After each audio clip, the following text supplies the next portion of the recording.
Good evening and welcome to Ignite News on 6 at 6. It's Thursday, June 26, 2025. I'm Rihanna Nikram. Thanks for joining us. Here are the headlines. Higher incomes and land access drive a national construction boom in Guyana. Court rules Paul Slowe must lead defense in sexual assault case. New literacy program aims to have all students reading by grade 4. And two sisters turn skills from BIT training into fuel for their growing catering business. Guyana is in the middle of a major construction boom as more people are earning higher incomes and moving toward home ownership. That's according to Senior Minister in the Office of the President with responsibility for finance and public service, Dr. Ashni Singh. He was speaking at a major investment forum held at the Guyana Marriott Hotel. Dr. Singh said the country's growth, both in traditional and non-traditional sectors, has led to better earning power for many citizens. And that, in turn, is driving demand for new homes. He credited the government's housing program, which delivered on its promise of 50,000 house lots in just 5 years, as a major contributor to the boom in housing and construction. We committed in our manifesto for this term of office, which we issued before the last election in 2020, we had committed to give out 50,000 house lots, which essentially means that we will make 50,000 persons owners of a plot of land and then potentially, obviously, a homeowner. So you have a huge, and we're well on course to realizing that. We're easily going to realize that and surpass it before the end of this term. But what that has triggered is it has triggered a wave of that and the rest of what is taking place in the Guyanese economy, including, of course, more people working, more people earning, more people with a capacity to save, better access to financial services. What all of those things have triggered is a huge construction boom. So you now have more people building homes than at any other time in the history of the country. But it's not just homes going up. Dr. Singh pointed out that residential construction is being matched by rapid growth in commercial and industrial development. He noted the rising new hotels, shopping centers, and office buildings as signs of a transforming economy. That has triggered a demand for construction materials. We have issued new quarry licenses. We have new quarries producing, extracting quarry material, quarry aggregates, etc. Meanwhile, Guyana's infrastructure sector received another major boost with the launch of the Drumnik asphalt plant on the Linden-Susdike Highway. The plant represents a significant investment partnership between Guyana and Colombia and supports the country's ongoing infrastructure agenda. Drumnik is part of a Colombian group with over 40 years of experience in infrastructure, asphalt production, and construction materials. From a boom in building to a battle against rising waters, flood reliefs are ramping up along the Pomeroon River, with 50 new revetment projects set to begin. These are part of the government's efforts to reduce flooding and strengthen river defenses in Region 2. The announcement was made by Minister within the Ministry of Public Works, Deodat Indar, during a community visit to Aberdeen. He was joined by Prime Minister Mark Phillips. The new projects add to 30 revetments already in progress in the Pomeroon, bringing the total number of works to 80. Minister Indar said the focus is not just on building structures, but on building resilience, improving livelihoods, and helping rural communities grow stronger. The revetments will help stabilize river banks, prevent erosion, and protect communities that depend on farming and fishing. Many of these areas have been facing more frequent and damaging floods. Prime Minister Phillips said the investment fits into the government's wider plan to upgrade infrastructure and make sure no community is left behind. The visit also included good news for Aberdeen, a $7.3 million rehabilitation project for the Community Meeting Center. Human Services Minister Dr. Vindya Prasad has urged UN Security Council to take stronger action to protect children in war zones. At the UN Open Debate on Children and Armed Conflict, she condemned rising violations of child rights. Children do not start wars, and they should never be made to suffer their horrific consequences. Ultimately, their best protection is peace. She highlighted a troubling statistic from the UN Secretary General's 2024 report, a 25% rise in grave violations against children. Dr. Prasad said nearly 500 million children now live in conflict zones and are suffering. She called for swift action from the Security Council. She also criticized the destruction of places once considered safe, homes, schools, and hospitals, and pointed to the continued disregard for international humanitarian law. Reaffirming Guyana's commitment to the Convention on the Rights of the Child and key UN resolutions, Dr. Prasad strongly condemned the denial of humanitarian aid and the deliberate targeting of children by some governments. Inaction by the international community and impunity for perpetrators are emboldening greater violations. We must be consistent in condemning all violations and abuses of children. National and international justice systems must scale up investigations and prosecutions. Excellencies, the violation verified in the greatest numbers was the killing and maiming of children, primarily by explosive ordnance, by crossfire between parties to conflict, and by use of explosive weapons in populated areas. For the second consecutive year, the highest numbers of grave violations were verified in the occupied Palestinian territory, particularly the Gaza Strip. Contact with unexploded ordnance and mines was the leading cause of child casualties in Afghanistan, Myanmar, and the Syrian Arab Republic, and thousands became permanently disabled. Some 5 million children in Syria live in areas contaminated with the lethal explosives, creating immense risks with every step they take. Dr. Prasad also called on UN member states to ratify and implement the Mine Ban Treaty and increase funding for landmine clearance, risk education, and assistance for survivors. She raised alarm over the rising use of sexual violence as a weapon of war, with verified cases of rape and gang rape of children increasing by 35% this year. She stressed the need for justice and accountability, including sanctions and prosecution of perpetrators under international law.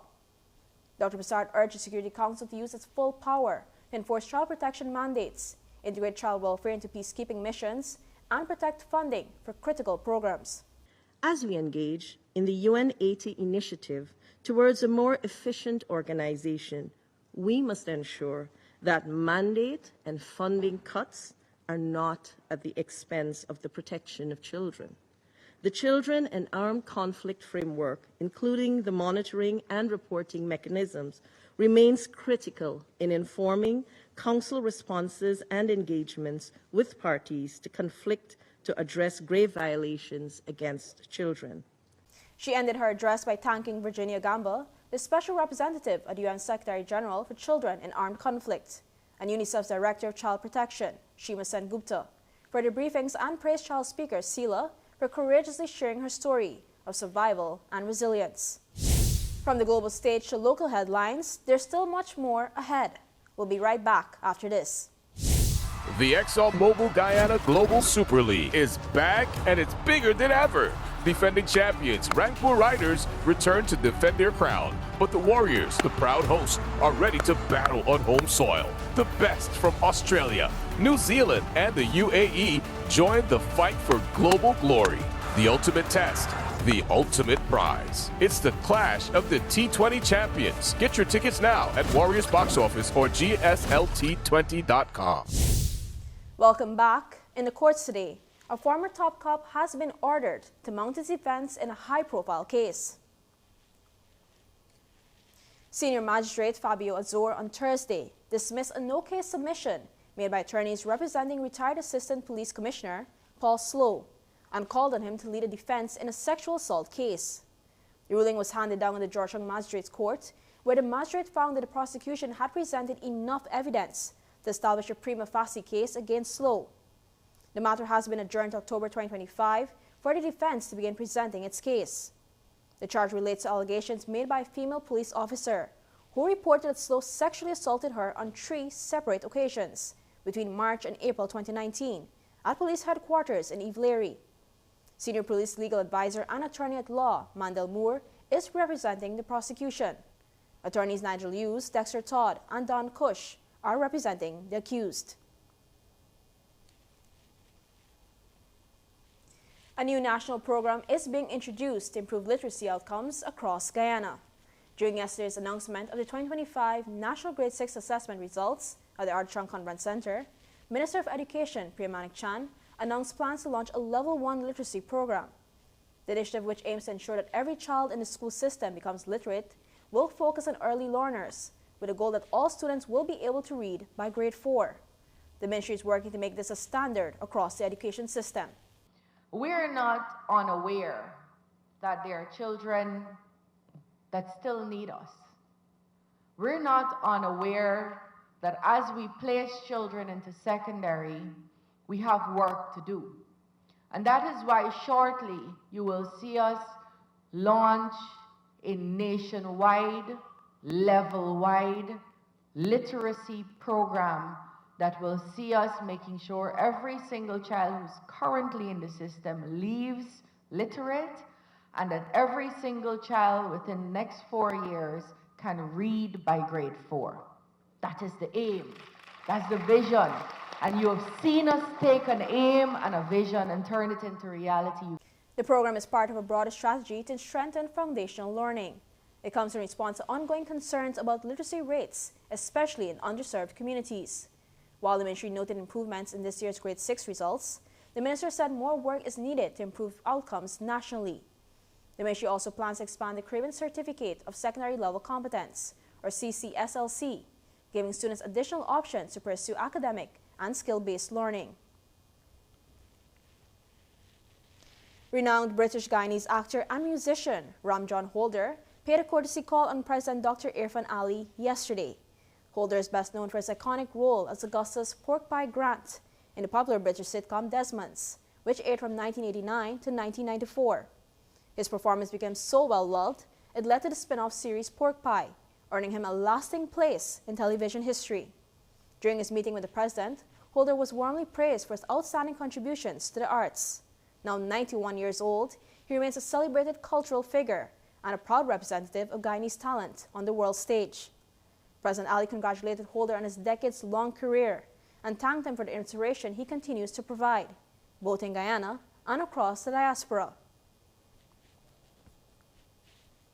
A living legend honored on home soil, more inspiring stories and breaking news right after this. Fuel it up and drive, Super 95, tune up. Fuel it up and drive, Super 95, tune up. Protect your fuel system, boy. High mileage and performance, boy. Guy Oil Super 95 gasoline gives you more reasons to drive and is available at 56 service stations nationwide. For affordable price, high performance, and high mileage, choose Guy Oil's Super 95 gasoline. Fuel it up and drive. You're watching Ignite News on 6 at 6. Two sisters are cooking up a storm of success with their BIT training. For many, pursuing a course offered by the Board of Industrial Training, BIT, is about gaining new knowledge. But for sisters Tia and Tamira Ford, it was a strategic move to expand their food business, Tia's Delight in Catering Service. They both graduated with distinction in commercial food preparation and recounted that their journey of studying and working was not a walk in the park, but it was worth it. It was rough because we get our own business and we entrepreneur. So basically we actually open in the evening and we close up probably about 12-1 depends. And then we gotta get ready to prepare to go to school before 8:30. So it was kind of a little difficult at first. But it worth it at the end. Tia, 23, and Tamira, 26, launched their business in November 2024, quickly earning a reputation for offering an array of dishes, including grilled seafood such as salmon, snapper, and prawns. Given the competitive nature of the food industry, they made a conscious decision to seek professional training and certification. We already have more knowledge, so probably by next month to August, we're gonna expand it more, put it on social media and all the platforms. Well, basically it's the same thing as ours, extend and so on. The commercial food preparation program offered by the Board of Industrial Training allowed Tia and Tamira to gain valuable skills, such as pastry baking and food safety, both essential for running a successful food business. All programs offered by the Board of Industrial Training are free. Over 13,000 Guyanese have received certificates in critical skills courses through BIT over the last 5 years. Some of these courses include plumbing, carpentry, welding, and cosmetology, all of which help make BIT graduates more marketable in the workforce. And while they're cooking up success, young creators across the Caribbean are finding their voices and their value. Across Guyana and the wider Caribbean, the new generation of digital creators is discovering the true power of their platforms, not just to entertain, but to educate, empower, and transform. Last weekend's Caribbean Content Creators and Influencers Summit, hosted in Georgetown, is already being described as a turning point. For many attendees, the summit wasn't just an event, it was an awakening. The CCCI Summit is not just another event. It's not just for panel's sake or a stage for likes and applause. It's a platform, it's a movement. It's where creativity meets clarity, where strategy meets storytelling, and where influence meets intention. Beyond the panels and presentations, what resonated most was a call to rise, from just posting for likes to creating for impact. It was a message echoed in every session, every connection, and every voice in the room. You don't have to be viral to be valuable. When I realized it had opportunities, when I started showing up authentically, and I think that message was echoed across the previous panel, in social media it's so important for you to, because the social space is so overly saturated, it's really important for you to show up as your authentic self. And that's really how you separate yourself from the rest. And I recognize that in showing up as me, there was space for me. And I wanted to create a space that allowed companies and brands to tell their stories, tell their Caribbean stories. And that's really when I took a deeper dive into social media. With renewed focus and growing support, Caribbean content creators are stepping boldly into the influence. For many, the summit marked not an end, but a new beginning. In tragic news, an unidentified man was fatally stabbed last evening at the Vreed-en-Hoop Stelling, West Coast Demerara. According to police, investigations are ongoing into what is being treated as an alleged murder. The incident happened around 6:10 p.m. local time. A 56-year-old security guard at the boathouse told investigators he saw the victim, described as a man of African descent, walk out of the Stelling and sit on a bench under a yellow stall, bleeding from both sides of his upper body. Bystanders placed the man in a car and took him to West Demerara Regional Hospital, where he was pronounced dead. Police confirmed the victim suffered 3 stab wounds to his upper body. His body was transferred to Ezekiel Funeral Home, where it awaits identification and a post-mortem examination. Later that day, police located a 22-year-old suspect from Wales, West Bank, Demerara at the Georgetown Public Hospital. The suspect had injuries to his upper left arm, side, and back. According to police, the suspect claimed the victim had robbed him of passenger fare and attacked him with a knife. The suspect said he wrestled the weapon away and stabbed the victim. The suspect was arrested and taken into custody at the Vreed-en-Hoop police station. No charges have yet been filed. Investigations are ongoing. Vishal Rameshwar, 39, of Dukestown Quarantine, is now homeless after a fire completely destroyed the one-bedroom wooden house he and his brother were occupying. The tragedy occurred around 1600 hours on Wednesday. According to Rameshwar, he had stepped out briefly and while returning, noticed thick black smoke billowing into the sky. Me come out and me house like about 4 o'clock time. I go and cut grass with a canterman. A canterman come collect me and me gone. Me left me house and me gone. When me gone cut grass and me coming back, me see a set of black smoke. When it's coming, me watch the house be a fire. I don't know how the fire take place, I don't know not. The distraught man shared that he lost everything, including his clothing and household appliances. Me get a music set, me close them, me gas barrel, me gas stove, the divider, reasonable portion things destroyed for me. And I had 2 sponges inside the house, 2 brand new sponges by the other day, all burn up. The cause of the fire remains unknown, especially since the building had no electricity. Anyone willing to assist Rameshwar during this difficult time can contact him directly at 702-4271. A devastating loss, but the community can help. Stay with us. Sports and international news are next.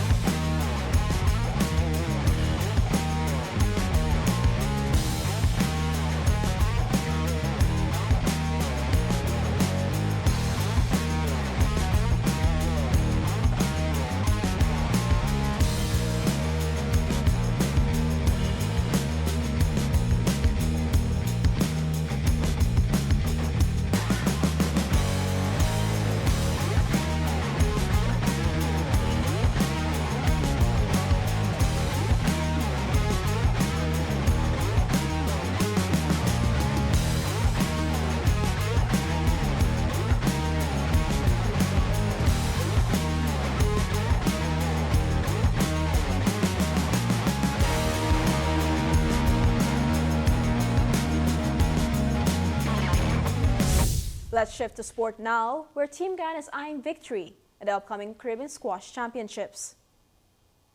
Guyana's national squash team is gearing up for one of the Caribbean's toughest tournaments, the 2025 Caribbean Area Squash Association Championships, which begins this weekend in the Cayman Islands. After finishing second last year, the team is locked in and aiming to reclaim the championship title from their longtime rivals, Barbados.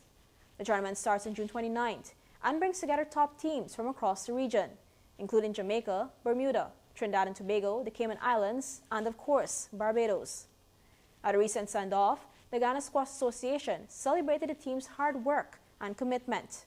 Christine Campbell from the National Sports Commission encouraged the athletes to wear their national colors with pride. She also praised their efforts of the Squash Association and its president, David Fernandez.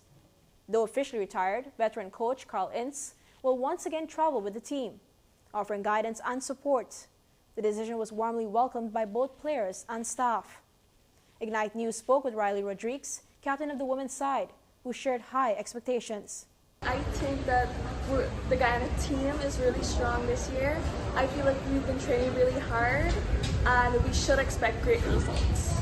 With a strong mix of experienced players and rising stars, Team Guyana heads into the championships with high hopes and lots of determination. And in cricket news, a long-awaited comeback may be just around the corner for England's Jofra Archer. Archer is in line for a first Test appearance in more than 4 years, after being named in England's 15-man squad for next week's match against India at Edgbaston. According to the BBC, the 30-year-old made a thrilling start to international cricket in 2019, but has not played a Test since 2021 after a series of injuries. A recurring stress fracture in his elbow has required multiple operations, while a stress fracture in his back ruled him out of an entire summer in 2022. Archer returned to white ball cricket in early 2023, but when the elbow issue returned, he missed the summer once more. Archer is the only addition to an otherwise untraded squad from England's thrilling first Test win at Headingley. The second Test in Birmingham begins on Wednesday. For Archer and England, this is a significant moment. His recovery has been carefully managed until this month, a diet exclusively of white ball cricket, in the hope he could work towards a return this summer and in the Ashes against Australia this winter. Archer played his first red ball match since May 2021 this week and returned figures of 1-32 from 18 overs in the only innings Sussex bowled on their trip to Durham. After bowling in whites for the first time in 1,501 days, he said he felt ready to return to Test cricket. Regionally, 6 political parties in Suriname have officially joined forces to form the next government. Yesterday, they signed a coalition agreement called Together on the Path to Socially Just and Prosperous Society. The signing brings together the National Democratic Party, the National Party of Suriname, General Liberation and Development Party, Parjaja Lahore, Alternate 2020, and the Brotherhood and Unity in Politics. In a joint statement, the party said their government will focus on national progress and work in the interest of all Surinamese people.